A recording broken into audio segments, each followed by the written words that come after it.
আমি ভিতরে ঢোকার মাত্রই যখন আমার নাম ধরে ডাক দিছে, আসলে এই যে যে অনুভূতিটা, এটা ভাষায় প্রকাশ করার মতো না। যে আমি মোহাম্মদ আজিজ শেখ, সরকারি বাংলা কলেজ আহ্বায়ক সদস্য। জুলাইয়ের যে আন্দোলন ছিল 16 তারিখ থেকে আমাদের আন্দোলন আমি মিরপুর 10 নম্বরে শুরু করি। তো ওইখান থেকেই 18 তারিখে আমি গুলিবিদ্ধ হই এবং 34শে জুলাই যখন আমরা অবস্থান করি, তো দুপুর টাইমে এখানে অনেক গুলাগুলি হইতেছিল, বিকেলেও হইতেছিল। তো তৎক্ষণিক যখন পুলিশ ঘেরাও করে এবং আমাদের চারিদিক থেকে ছাত্রলীগ পুলিশ ঘেরাও করে, তো আমার যত ভাই বোনেরা ছিল সবাই পিছন দিকে চলে যাইতেছিল, মানে সামনের দিকে কেউই আগাইতেছিল, মানে এক পা আগাইলে দুই পা পিছ হইতে যাইতেছিল। তো ওইখান থেকে আমার মাথায় একটা চিন্তা আসে যে আমি যদি আমার বাংলাদেশের স্বাধীন পতাকা নিয়ে আমি এই ফ্লাইওভারের উপর উঠে দাঁড়াতে পারি, তাহলে হয়তো আমার ভাই এবং আমার বোনেরা, আমার সহযোদ্ধারা আমাকে রেখে চলে যাবে না।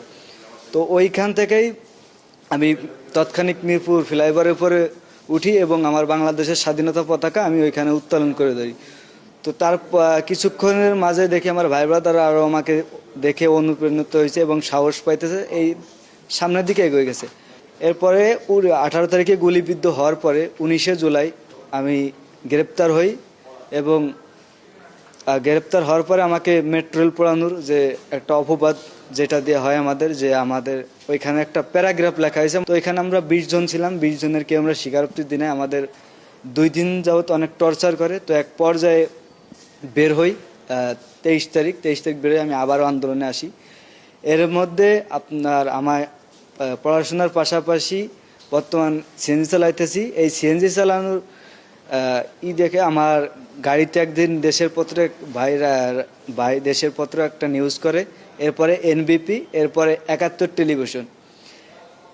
টেলিভিশনের নিউজ দেখে অতিরিক্ত পেশ সচিব আতিকুর রহমান রুমন ভাই দেখেন বিষয়টি, দেখে মাননীয় প্রধানমন্ত্রী জনাব তারেক রহমানকে জানান।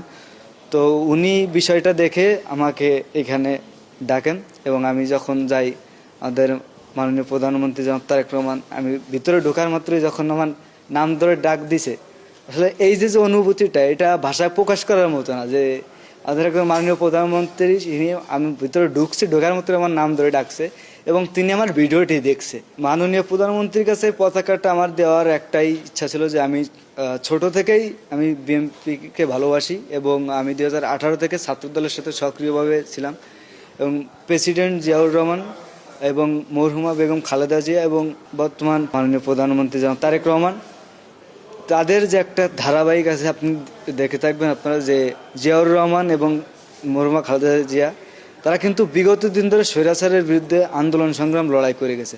তো ওইখানে কিন্তু আমাদের চেয়ারম্যান স্যার একজন আন্দোলন সংগ্রাম করা। তো আমার মনে হলো যে আমার জুলাই রক্ত পতাকাটা যে একমাত্র যদি আমি কারো হাতে তুলে দিতে পারি, সেটা হলো আমাদের দলের চেয়ারম্যান স্যার এবং মাননীয় প্রধানমন্ত্রী জনাব তারেক রহমান। তো ওইখান থেকেই চিন্তা এবং তার কাছে দেওয়া, আলহামদুলিল্লাহ আমি ভালোভাবে তার কাছে পতাকাটা দিতে পেরেছি।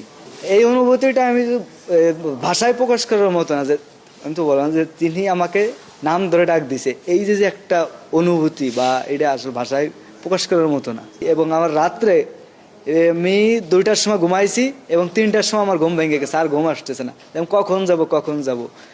তো সব মিলে আলহামদুলিল্লাহ যে আমি আমার দলের চেয়ারম্যান এবং বর্তমান যে বাংলাদেশের প্রধানমন্ত্রী জনাব তারেক রহমান হাতে পতাকাটা তুলে দিতে পারছি, তাই আমি খুবই আনন্দিত। উনি আমার বিষয় শুনছেন যে আমি কিভাবে সিএনজি চালাতে আসলাম, এর আগে কি করতাম, বর্তমান পড়াশোনা কিভাবে করতেছি, কিভাবে দিনকাল কাটাচ্ছি, সব কিছু জিজ্ঞেস করছে।